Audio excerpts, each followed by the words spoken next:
dan syafaatnya ila yaumil qiyamah. Amin.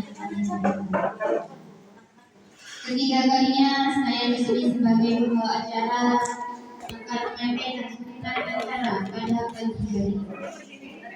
Acara yang pertama pembukaan, acara yang kedua menyanyikan lagu Indonesia Raya Mars Kawin, acara yang ketiga sambutan, acara yang keempat materi, acara yang kelima doa tutup.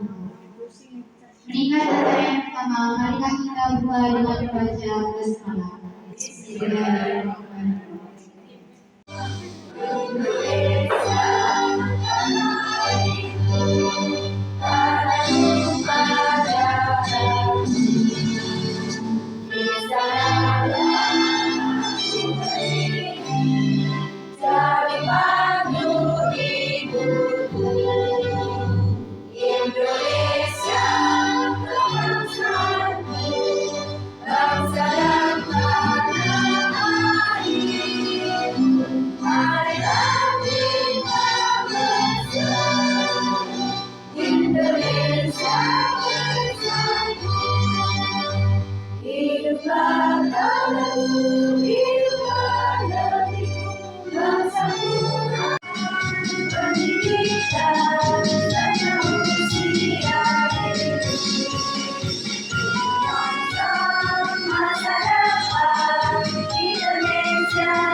Alhamdulillahirabbil alamin. Assalatu wassalamu ala asrofil anbiya'i wal mursalin wa ala alihi wa sahbihi anbiya'i wal mursalin. Yang terhormat kepada beliau Ibu Silvi selaku Ketua PKK Kecamatan Mataram Baru, pada Ibu Dewan Guru Kecamatan Mataram Baru yang insya Allah dimuliakan Allah Subhanahu wa taala. Puji syukur kehadirat Allah Subhanahu wa taala yang mana pada kesempatan kali ini kita dapat berkumpul dengan keadaan sehat walafiat. Amin Allahumma. Salawat beserta salamnya Allah semoga tetap tercurahkan dari baginda Rasulullah Muhammad sallallahu alaihi wasallam yang telah membawa kita dari zaman kegelapan menuju zaman yang terang, yakni Dinul Islam. Saya di sini akan menyampaikan tentang diseminasi budaya positif ya Bu. Saya di sini tidak mau mengajari ibu-ibu semua karena saya tahu pasti ibu-ibu lebih segalanya daripada saya. Tapi saya di sini hanya ingin membagi ilmu yang saya dapatkan dari pendidikan guru penggerak yang saya jalani pada saat ini. Nanti apabila saya ada kekurangan, saya mohon maaf ya Bu. Juga sudah mengenal apa itu budaya positif. Budaya positif yaitu terbagi menjadi beberapa hal. Yang pertama, disiplin positif. Yang kedua, motivasi perilaku manusia. Yang ketiga, keyakinan atau kesepakatan kelas. Yang keempat, kebutuhan dasar manusia. Yang kelima, posisi kontrol restitusi. Dan yang keenam, segitiga restitusi. Seorang guru yang baik, kita semua ingin menjadi guru yang baik. Jadi harus menjalankan budaya positif yang ada di sekolah kita. Budaya positif itu apa Bu? Ada yang tahu?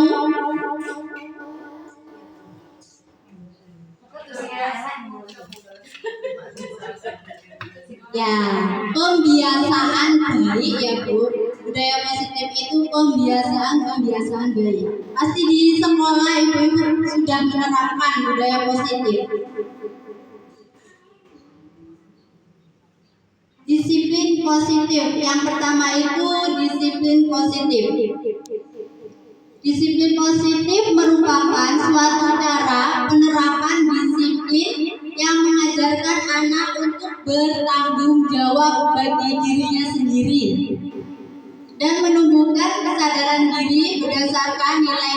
kebajikan. Ada yang tahu ibu-ibu nilai kebajikan itu seperti apa aja? Nilai kebajikan itu rasa hormat, rasa syukur, terus jujur, itu termasuk nilai-nilai dalam kebajikan. Disiplin positif, diri membuat murid memahami dan menyadari berdasarkan motivasi internal, bukan akibat paksaan, hukuman atau pujian. Jadi di sini disiplin positif itu anak-anak bergerak untuk bertanggung jawab terhadap dirinya sendiri, bukan takut karena hukuman atau bukan karena keinginan pujian ya Bu dari gurunya, tapi bergerak untuk dirinya sendiri. Kita sudah mengenal 6 karakter dalam profil pelajar Pancasila. Itu apa aja Ibu? Pertama apa Bu? Beriman, bertakwa kepada Tuhan Yang Maha Esa. Yang kedua, mandiri. Yang ketiga, bernalar kritis, kreatif, gotong royong, dan ya berbineka.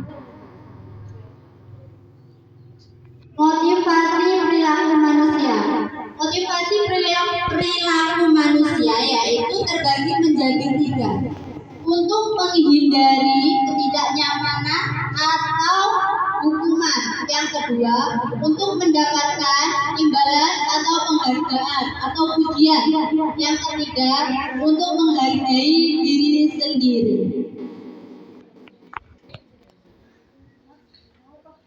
Kesepakatan kelas. Ibu-ibu di sini udah membuat kesepakatan kelas. Biasanya kesepakatan kelas itu apa aja sih Bu?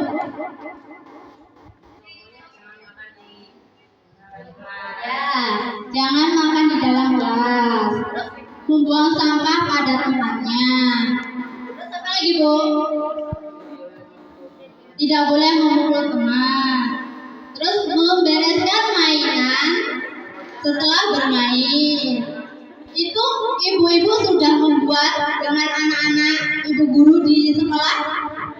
Sudah. Saya kemarin baru membuat ya Bu kesepakatan kelas, yaitu anak-anak diminta untuk menjawab. Soalnya kalau kesepakatan kelas ini harus murid dan guru, nggak hanya guru saja yang membuat, tapi atas persetujuan murid dan gurunya. Jadi di sini saya menempel pakai kertas, terus saya membuat kesepakatan kelas, saya print, saya tempel di dalam kelas supaya anak-anak bisa melihat dan membacanya. Kesepakatan kelas yaitu guru berperan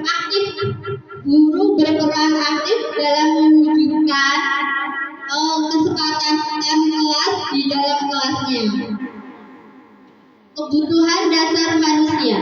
Kebutuhan dasar manusia itu ada 5 Bu. Yang pertama, bertahan hidup. Bertahan hidup itu seperti apa aja Bu? Makan, pakaian, terus tempat tinggal, keamanan dan kenyamanan.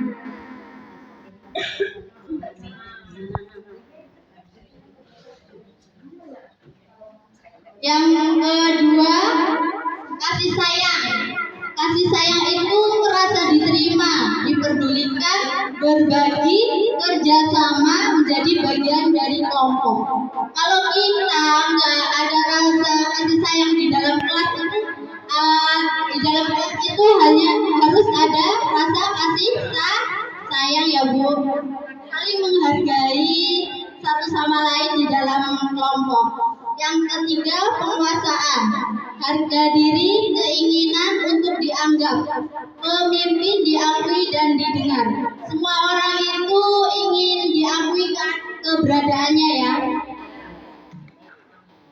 Terus yang keempat, kebebasan. Kebutuhan dasar manusia ada kebebasan, mandiri, memiliki pilihan, mencoba hal baru, dan mampu mengendalikan hak dirinya. Yang kelima selanjutnya bermain humor, antusias dan tertawa. Ini kebebasan yang harus dimiliki oleh anak-anak didik kita, terutama untuk anak usia dini. Anak usia dini itu butuh bermain, Bu, gak hanya belajar saja ya, tapi mereka butuh tertawa lepas bermain. Jadi kalau di kelas kita nggak boleh belajar dengan serius, ya. Kalau anak usia dini itu bermain sama belajar. Bermain juga dia bisa menjadi belajar. Gak fokus dengan pembelajaran saja, tetapi bisa menggunakan berbagai macam kegiatan yang menyenangkan, terutama di anak usia dini ini. Karena kegiatan yang menyenangkan itu sangat dibutuhkan di anak usia dini ya, Bu. Jadi dia tidak monoton untuk belajar membaca, menulis, dan berhitung, tidak seperti itu.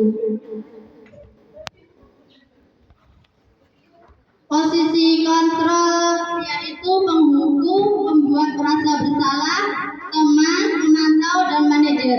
Sekarang saya mau nanya kepada ibu-ibu semua yang ada di sini. Sekarang kita memposisikan diri kita sebagai apa sih, Bu? Sebagai apa? Teman, pemantau, atau manajer? Jangan sebagai penghukum ya, Bu. Karena ini sangat berat untuk anak usia dini, apalagi untuk anak usia dini ya. Kita memposisikan diri kita tidak sebagai pemantau, yaitu sebagai manajer. Kalau teman itu biasanya jarang dihormati, Bu. Jadi kita harus memposisikan diri kita sebaiknya sebagai pemantau atau manajer. Nih, ini di sini ada, coba ibu-ibu lihat motivasi eksternal, ada penghukum, pembuat merasa bersalah, teman, pemantau, dan manajer. Kalau kita posisikan diri kita sebagai pemantau, itu kita tidak menghukum anak ketika anak salah, tapi harus bertanya tentang anak ingat nggak tentang peraturan. Misalnya ada anak berantem, rebutan mainan ya, Bu, di dalam sekolah atau di dalam kelas kita. Kita tanya dulu permasalahannya, jangan ngambil sebelah pihak. Kalau dua anak yang berantem, kita panggil satu-satu dulu. Kenapa tadi bisa berantem? Apa sebabnya? Gitu. Jadi tidak langsung menghukum. Tadi ini merebut ini tidak boleh seperti itu ya, Bu. Harus dipertanyakan dulu apa permasalahannya. Segitiga restitusi, yaitu suatu proses dialog yang dijalankan guru atau orang tua agar murid dapat mandiri dan bertanggung jawab. Segitiga restitusi yaitu ada 3. Yang pertama, menstabilkan identitas. Yang kedua, validasi tindakan yang salah. Dan yang ketiga, menanyakan keyakinan. Ini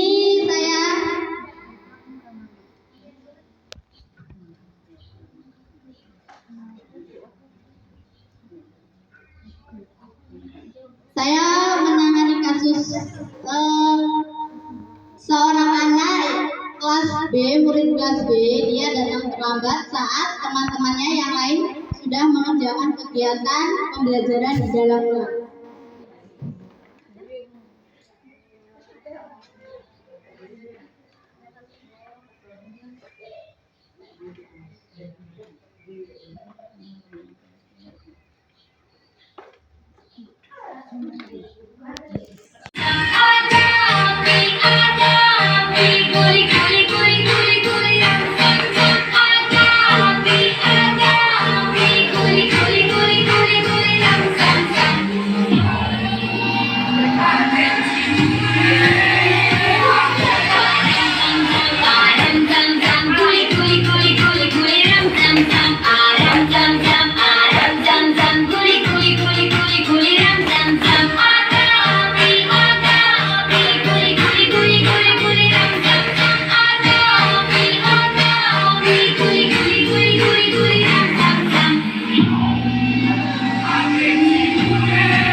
Bella,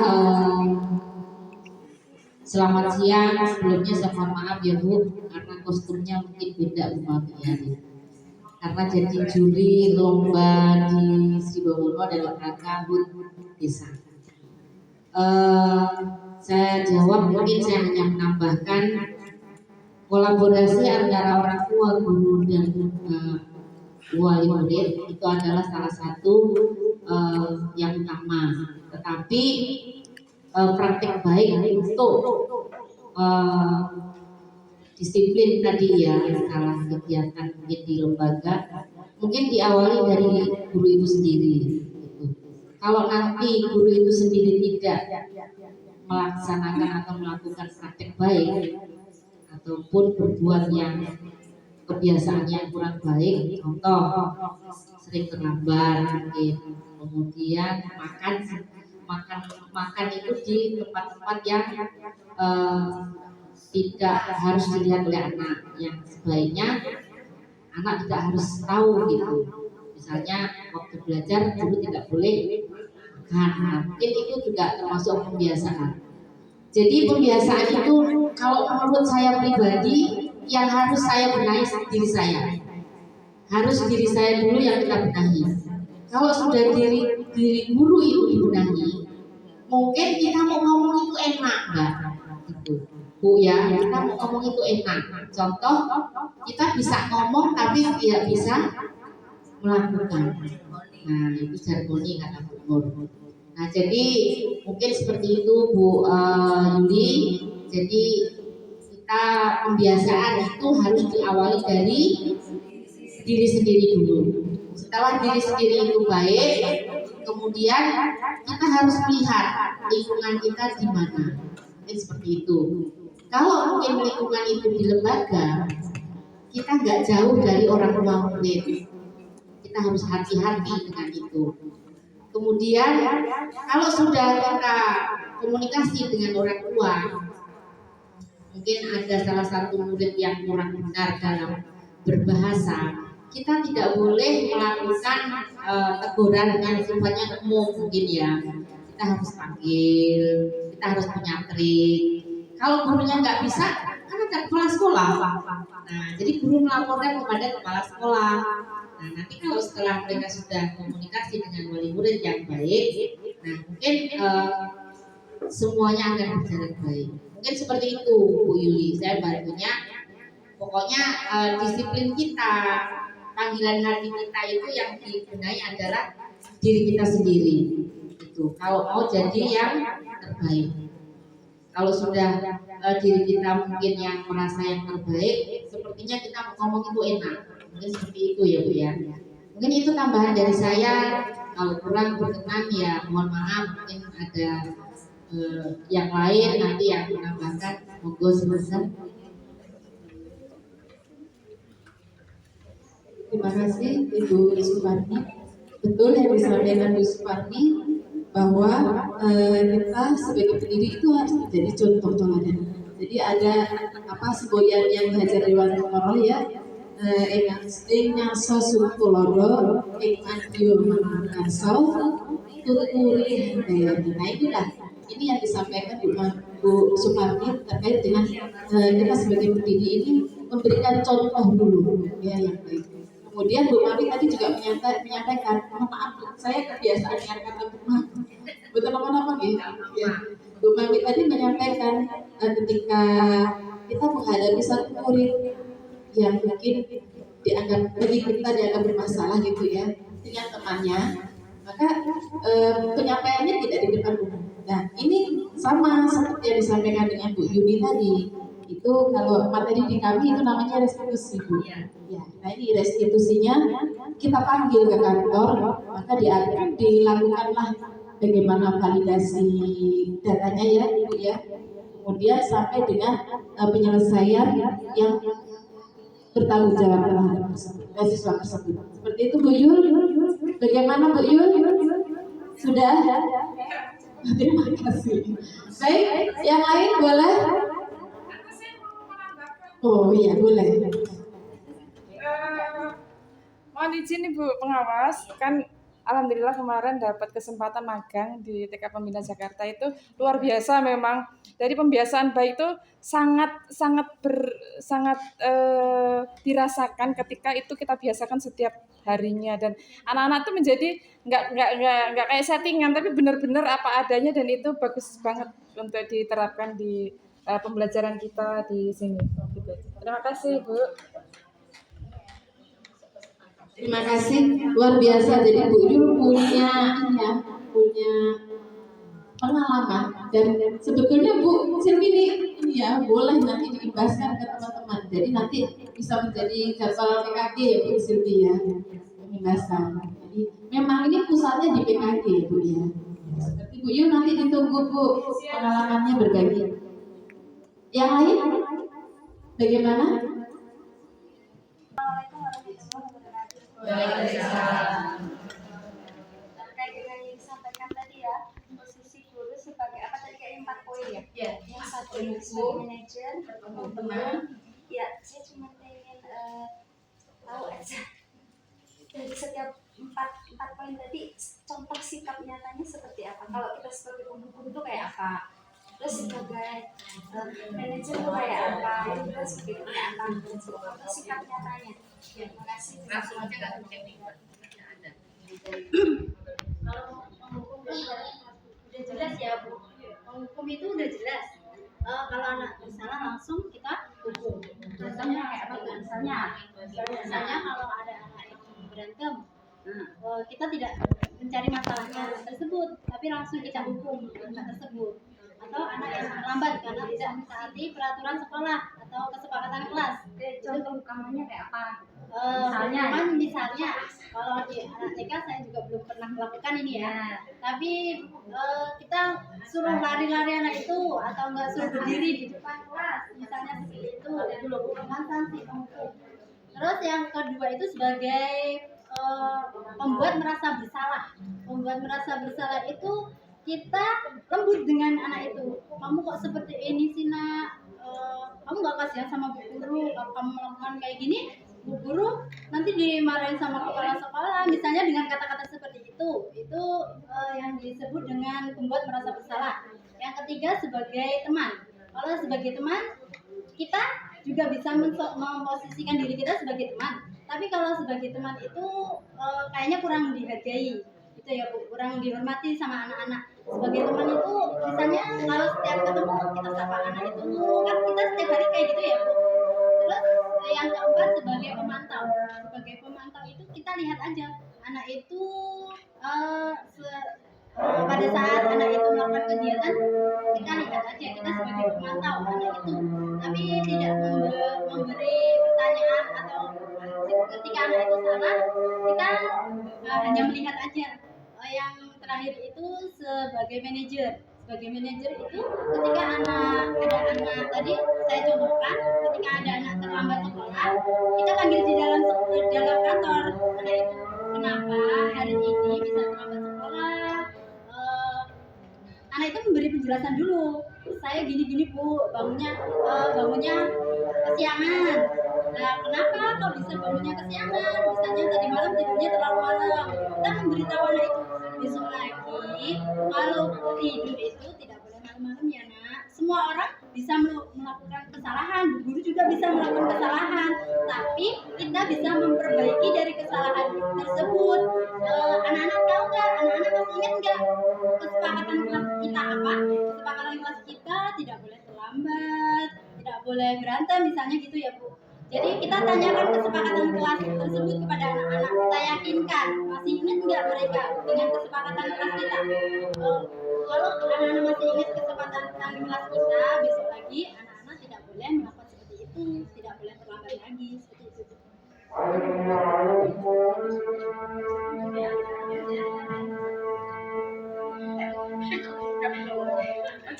Kenapa you melihat kayak gitu? Saya masih restitusi itu maksudnya ya Bu ya, maksudnya di restitusi itu ada tahapan-tahapan ya.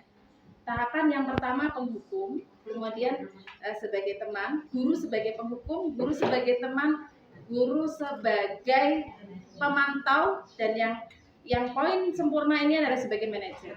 Nah, Ibu tadi menanyakan, Bu Rahma tadi menanyakan tentang bagaimana sih contohnya ya. Jadi kalau contohnya sebagai guru, sebagai penghukum ini, misalnya nih, ini kan masuk kasus ya. Kasusnya misalnya ada anak yang berantem. Nah kita sebagai guru yang nggak pas ini, kalau nggak boleh dicontohnya, ini posisi yang lah ya, terjelek lah ya. Ini bawaannya marah-marah. Kamu ini loh. Nah, itu penghukum, atau bisa jadi dengan penghukum nih. Ini kita hilangkan ya posisi ini. Nah kemudian posisi yang kedua, guru sebagai apa tadi ya? Teman. Sebagai teman ini misalnya begini, ada anak kasus lagi ya. Anak itu berbuat salah di kelasnya atau ngobrol berikut gitu ya. Nah kita ini pengennya pengennya menyelesaikan masalah itu, tapi dengan cara begini. Nah, kamu nggak kasihan tau sama ibu guru? Guru loh gini gitu loh. Jadi kita minta apa ya, belas kasihan. Akhirnya begini, ketika besoknya lagi dia buat masalah, nggak ketemu bu guru yang minta dikasih ini tadi, ketemunya Bu Silvi misalnya, nggak apa-apa aja gitu loh ya, nggak apa-apa kan yang saya kasihin kan gitu ya, bukan Bu Silvi gitu. Nah ini coba kita juga hilangkan gitu posisi. Kemudian yang ketiga tadi apa Bu? Sebagai pemantau ini seperti loh, seperti pendata loh ini. Misalnya ada kasus nih, itu ribut dipandang, dicatat, lapor sama kepala. Itu. Jadi tidak ada tindakan, tidak ada reaksi dari gurunya. Nah, yang terakhir ini posisi yang sempurna, yaitu sebagai manajer.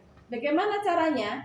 Caranya seperti yang disampaikan Bu Yuni tadi, kasus yang Bu Yuni hadapi, dilihat misalnya bermasalah, dipanggil nanti ke kantor ya sama Bu Guru ya. Nah, solusinya bagaimana restitusinya? Kita ajak ngobrol. Nah, Bu, kita ini pernah berbuat salah. Bu Guru juga pernah berbuat salah. Jadi nggak usah takut gitu ya, nggak usah takut kita berbuat salah. Tapi Bu Guru mau tahu alasannya kenapa tadi kok mukul si itu gitu ya. Kenapa, ada apa? Kan pasti dia akan cerita. Jadi kita buat anak itu senyamannya menceritakan masalahnya. Kemudian pada akhirnya kita memberikan solusi yang anak itu merasa bertanggung jawab atas kesalahannya. Jadi dia tidak merasa, oh saya disuruh nih, berbuat baiknya saya disuruh, tapi timbul dari kesadaran diri sendiri. Seperti itu. Terima kasih. Jadi dari kelima tahapan itu yang mesti kita itu yang mana? Yang manajer. Jadi yang keempat itu walaupun mungkin secara sengaja atau tidak sengaja, nah ya. Ya betul ya. Maka dari itu makanya saya perlu memastikan benar dari posisi itu tadi mana yang terbaik yang bisa kita lakukan. Berarti penghukum aja. Kita siapa ya? Jadi lemah lembut loh. Jadi mungkin kita pernah mengalami itu ya, posisi-posisi yang sebagai penghukum. Secara sengaja atau tidak sengaja mungkin pernah. Jadi ini dosa masalah kita ya. Dosa masalah, dan kita akan memperbaiki diri untuk menjadi posisi di manajer. Begitu. Manajer biasanya kan jadi manajer mungkin ada gitu ya. Manajer perusahaan.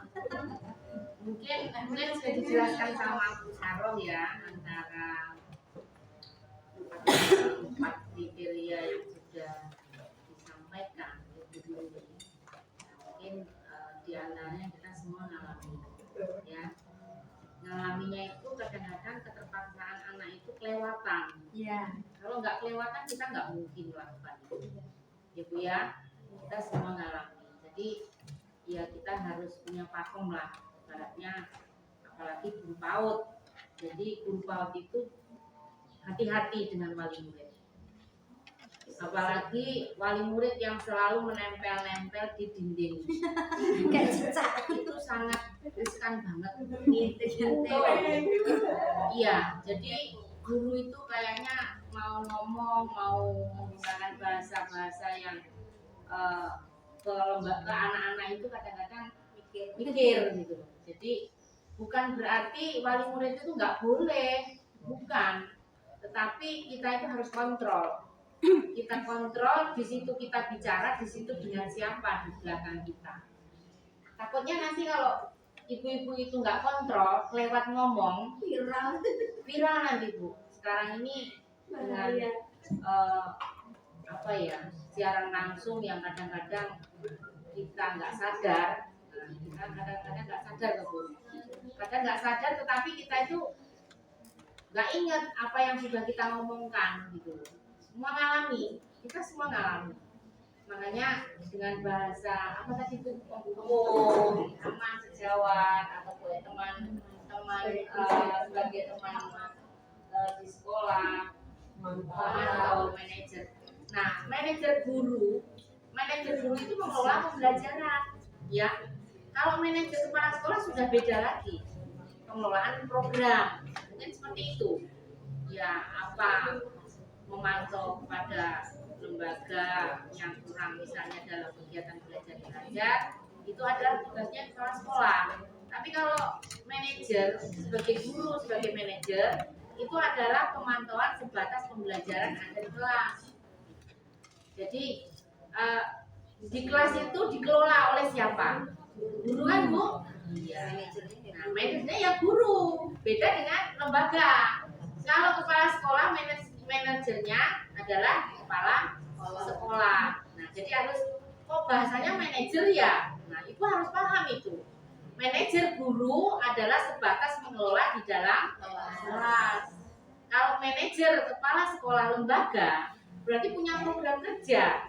Mereka punya batasan-batasan dan program kerja yang harus dilakukan gitu. Sama-sama manajer loh ya. Nah, jadi gitu. Kami juga pemantau ini. Tapi kan kami pemantau sebagai pengawas. Itu Bu.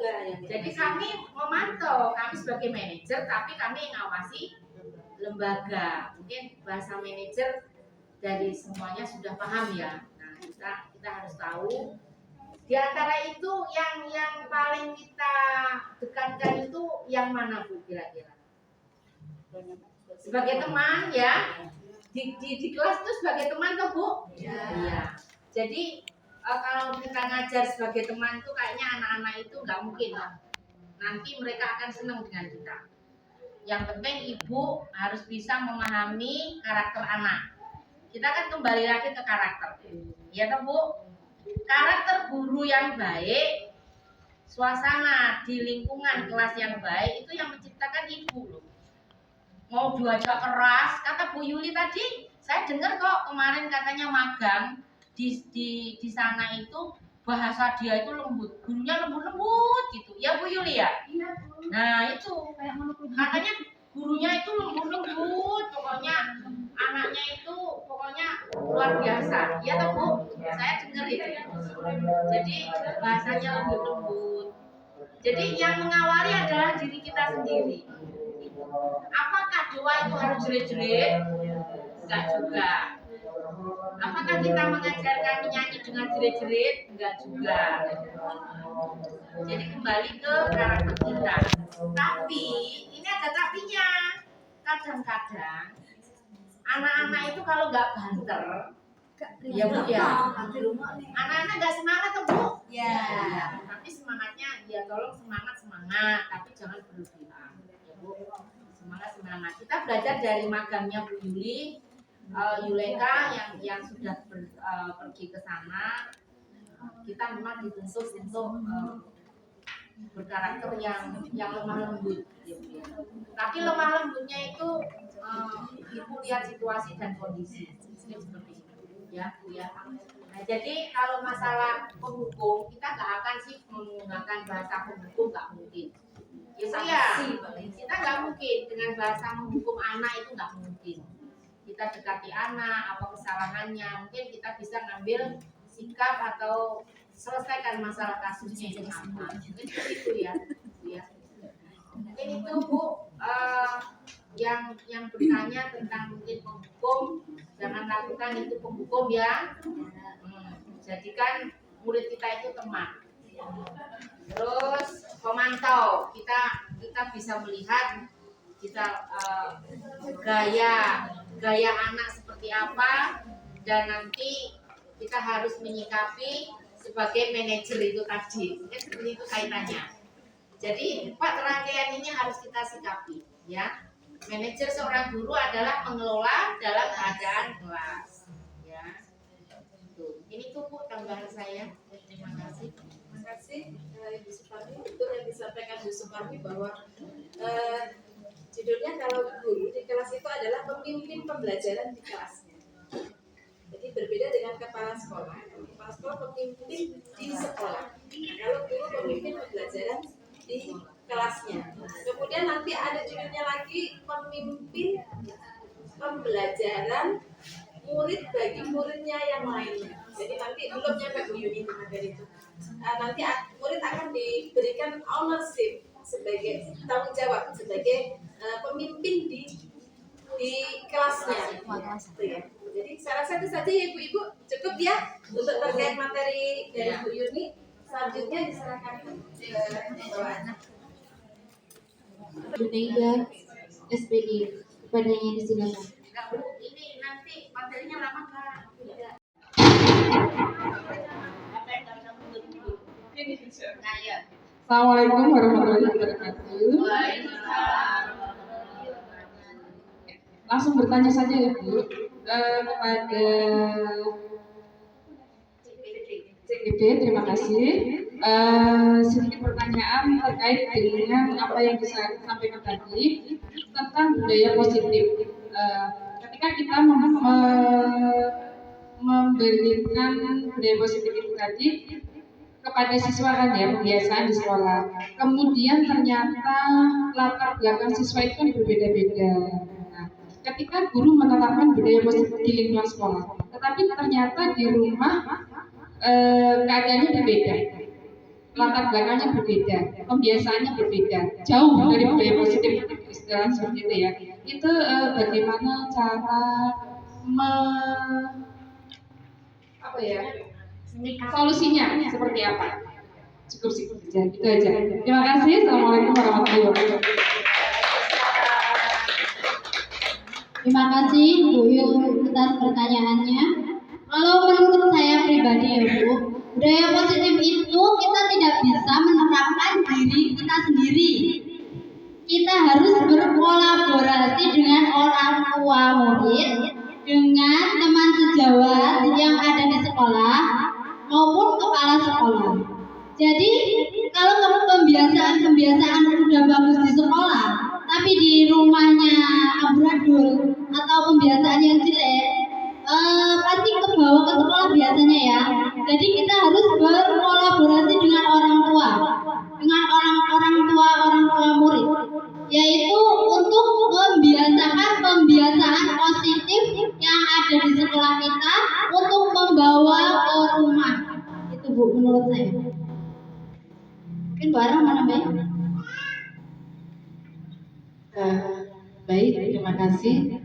Luar biasa. Betul yang disampaikan Bu Yuni tentang bagaimana kita harus berkolaborasi ya dengan kepala sekolah, kemudian dengan sejawat terkait dengan siswa tersebut. Jadi begini, intinya bahwa betul yang disampaikan Bu Yulaika, murid kita ini beragam keunikannya dari latar belakang mereka masing-masing ya. Jadi ada yang latar belakangnya seperti A, B, dan C, dan ini ya harus kita terima. Terus bagaimana solusinya? Betul, harus ada kolaborasi itu yang pertama. Tapi yang lebih awalnya kita memakai diagnosa kognitif awal. Jadi ketika di awal pembelajaran kita tahu si A seperti ini. Berarti tugas kita bagaimana? Jadi intinya kita sebagai pendidik ini bukan menuntut tapi menuntun lakunya supaya lakunya lebih baik.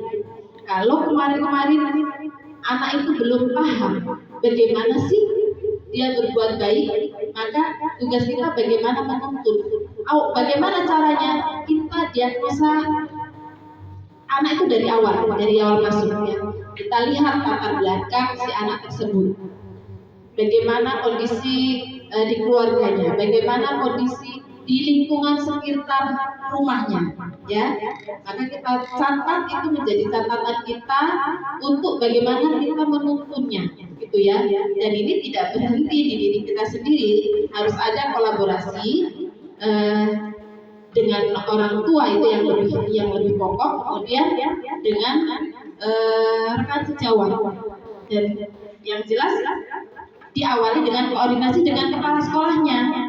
Jadi kita menyampaikan dengan kepala sekolah, murid saya di kelas ini seperti ini nih Bu, bagaimana solusinya? Tetap harus diawali dengan kepala sekolah.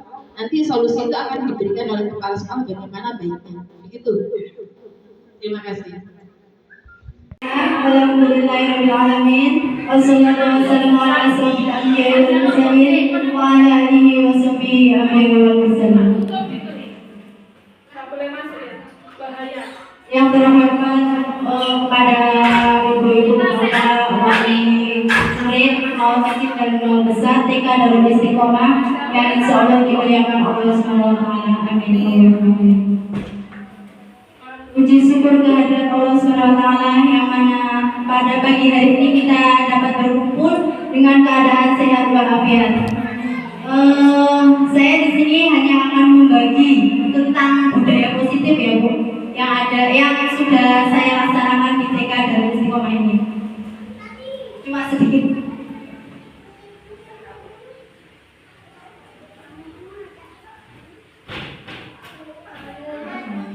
Langsung saja, penerapan budaya positif yang setiap hari Bu Guru lakukan di TK Darul Istiqomah. Ibu-ibu sama bapak-bapak sudah tahu budaya positif itu apa? Budaya positif itu pembentukan karakter anak menjadi anak yang mandiri. Bukan karena anak itu ingin pujian dari orang lain, bukan takut karena hukuman, tapi karena dirinya sendiri. Diawali dari diri sendiri. Budaya positif itu sendiri pengertiannya yaitu pembentukan atau pembiasaan anak di sekolah dan di rumah. Kenapa saya panggil ibu-ibu semua yang ada di sini? Karena kalau saya sendiri melakukan budaya positif yang ada di sekolah dan di rumah tidak melakukan budaya positif, itu sama aja kita tidak sejalan ya Bu. Jadi kalau kita terapkan budaya positif di sekolah, ibu-ibu saya mohon juga menerapkan budaya positif di rumah. Ketika di rumah harus menerapkan budaya positif. Karena saya tahu karakter anak itu berbeda-beda.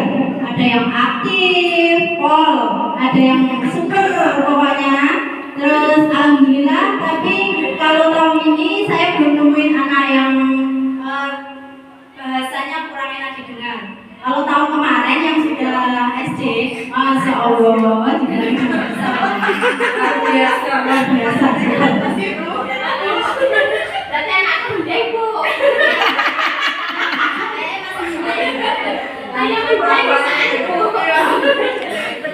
Jadi penerapan budaya positif yang ada di sekolah, yang pertama yaitu membiasakan anak membuang sampah pada tempatnya.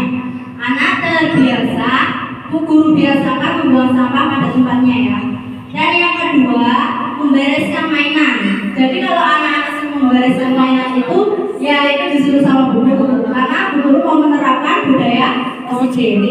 Yang ketiga, datang tepat waktu. Datang tepat waktu itu udah kesepakatan kita ya, kesepakatan kelas. Maaf kalau Bu Guru memang sering kelas, seharusnya Bu Guru itu datang dari awal sebelum anak-anak datang. Tapi masih ada bayi. Suka drama loh kalau begini sekali. Mungkin nanti kalau udah nggak PNS mungkin ya. Yang keempat, mengikuti kegiatan dan tertib. Mengikuti kegiatan segala macam kegiatan yang ada di sekolah dan selalu tertib mengikutinya.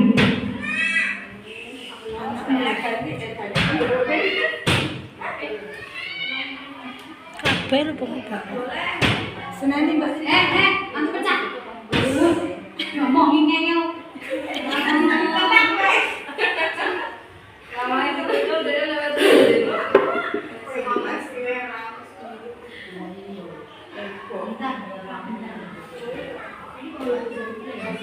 Ini kemarin kita membiasakan upacara biar anak-anak mengenal Indonesia.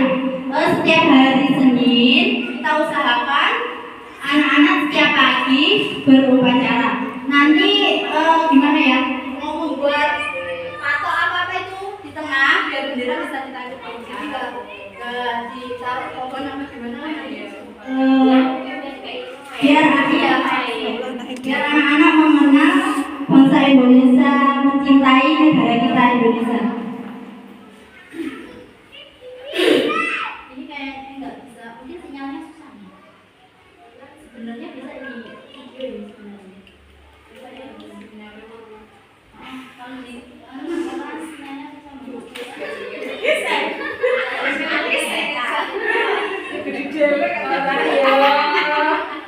Sering banget.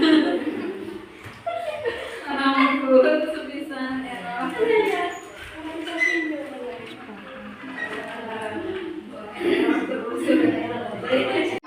Pengamanan tadi yaitu penanganan kasus yang saya lakukan dengan menggunakan pendekatan segitiga restitusi.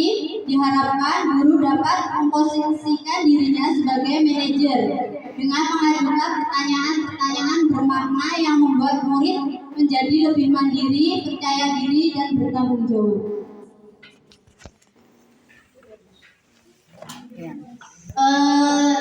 Itu dari saya, Bu.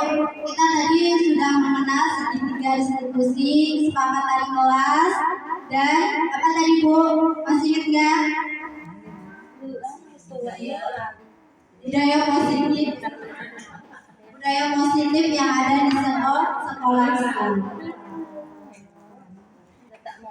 Kurang lebihnya saya mohon maaf yang sebesar-besarnya. Tadi ada kendala sedikit ya, Bu. Nggak connect tadi.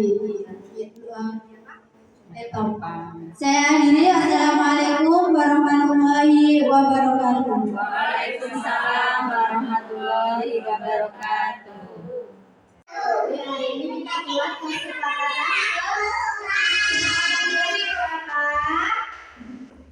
biar kita menjadi orang yang bertanggung jawab, jujur, sama diri sendiri, yang membiasakan diri untuk bertanggung jawab, jujur, berani mengambil resiko, berani mengambil apa kalau kita salah, berani meminta maaf, disiplin apa? Disiplin, membiasakan diri untuk disiplin ya. Disiplin itu apa? Disiplin itu kalau kita sudah membiasakan diri setiap hari, pembiasaan yang bagus, nanti setiap harinya kita akan berlaku bagus, membiasakan diri untuk disiplin positif. Yang kita hari ini membuat kesepakatan kelas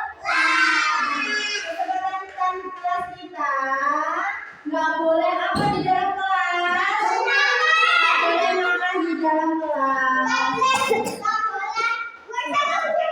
Nggak boleh lah ya. Sembarangan. Nggak boleh ambil mainan teman. Nggak boleh berantakin. Ya, minta makanan teman, berantakin mainan. Harus membereskan mainan.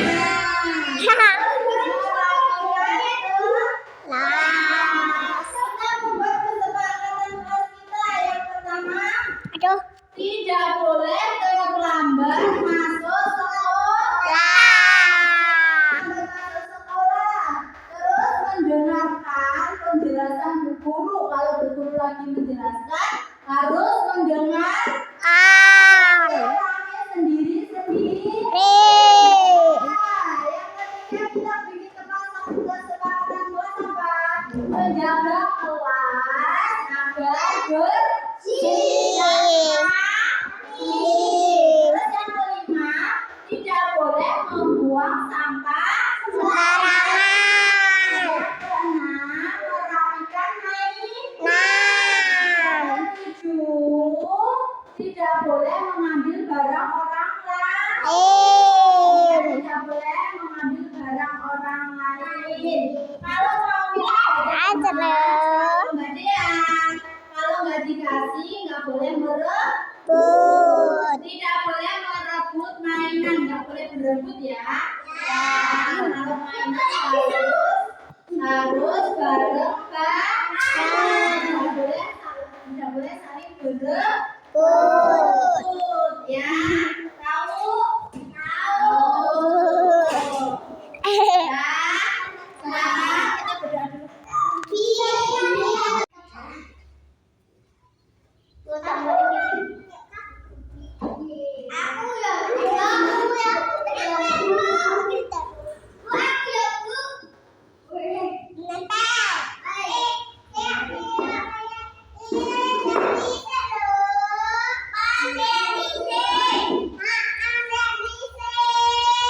Di atasnya boleh. Nah, pinter.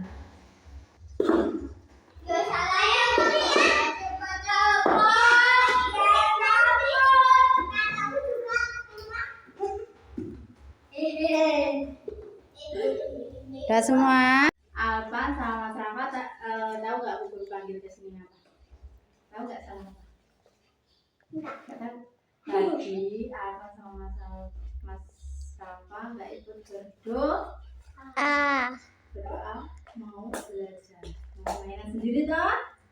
Ya, Alfa katanya diganggu sama Mas Rafa, katanya Mas Rafa nakal. Ya, Alfa diganggu sama Mas Rafa.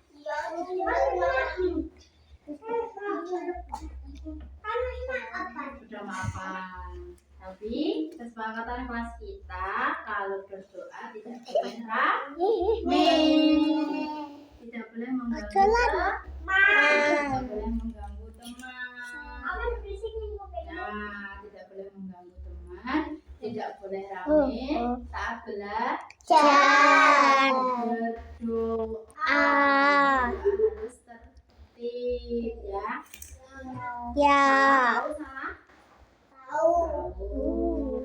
Salah nggak apa-apa, bukan juga salah. Nah, tapi besok lagi harus memperbaiki kesalahannya. Iya, masalah itu juga pernah salah. Tapi kalau kita berdoa sambil mainan, nanti dimarahin nggak sama Allah? Dimarahin. Makanya kalau berdoa nggak boleh sambil main. Nggak suka kalau kita berdoa sambil mainan, ya kan? Kesepakatan kelas kita boleh nggak ganggu teman yang lain? Enggak. Boleh. Kami saat berdoa. Juga ikut ngomong.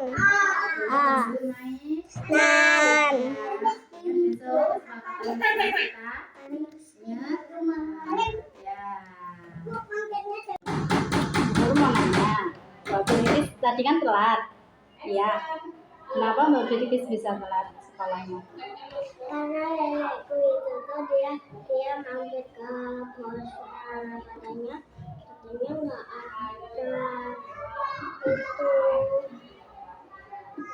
ada besar. Oh, gitu.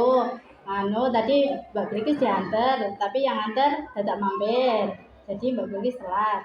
Mbak Belikis tahu nggak kita masuknya jam berapa? Jam 8? Iya. Kan kita kalau luar sekolah nggak boleh telat. Berarti besok lagi diingat-ingat nggak boleh telat. Nggak apa-apa, salah nggak apa-apa. Tapi besok-besok lagi diingat-ingat ya. Kita nggak boleh telat masuk sekolah. Oke, terima kasih. Tangannya di sana aku berdiri jadi panggilan hati Indonesia.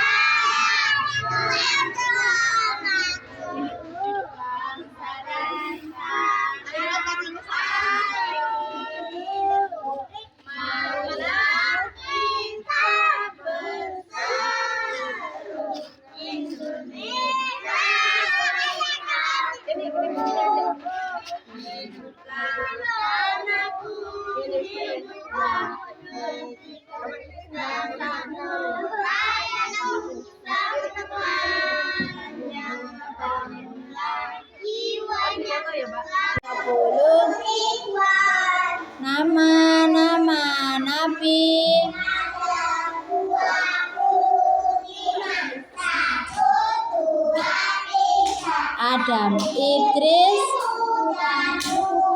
Saleh, Ismail, Yusuf Ayub, Soleh Musa Harun, Soleman Ilyas Yunus Zaka, Yahya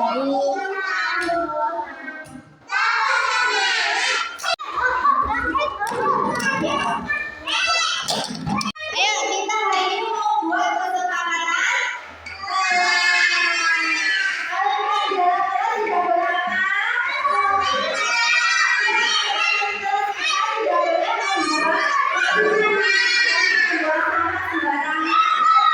Kalian tidak boleh tidak boleh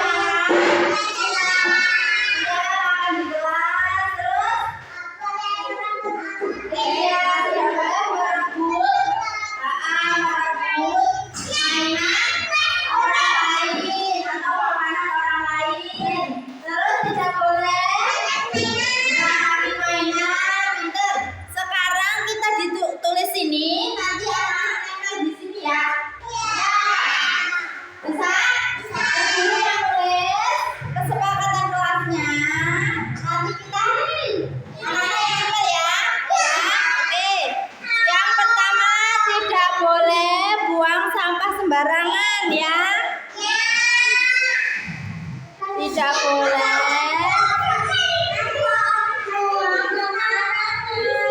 buang sampah. Ayo, Mbak Feni tempel.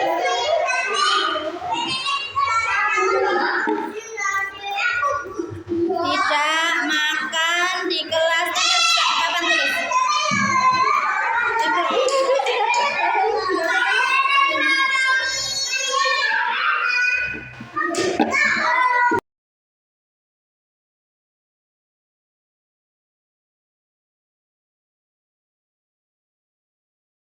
daripada batu gunting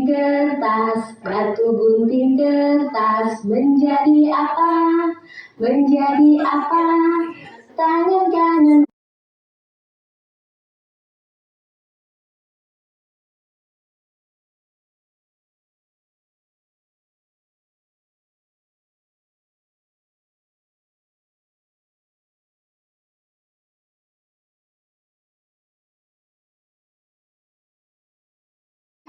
Pengamatan tadi yaitu penanganan kasus yang saya lakukan dengan menggunakan pendekatan segitiga restitusi.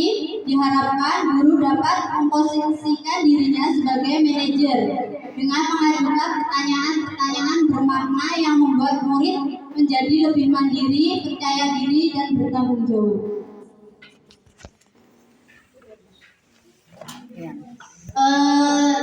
Itu dari saya, Bu. Kita tadi sudah mengenal segitiga restitusi, kesepakatan kelas, dan apa tadi, Bu? Masih ingat nggak? Budaya positif yang ada di sekolah kita. Kurang lebihnya saya mohon maaf yang sebesar-besarnya. Tadi ada kendala sedikit ya, Bu. Nggak connect tadi. Saya akhiri. Wassalamualaikum warahmatullahi wabarakatuh. Waalaikumsalam warahmatullahi wabarakatuh.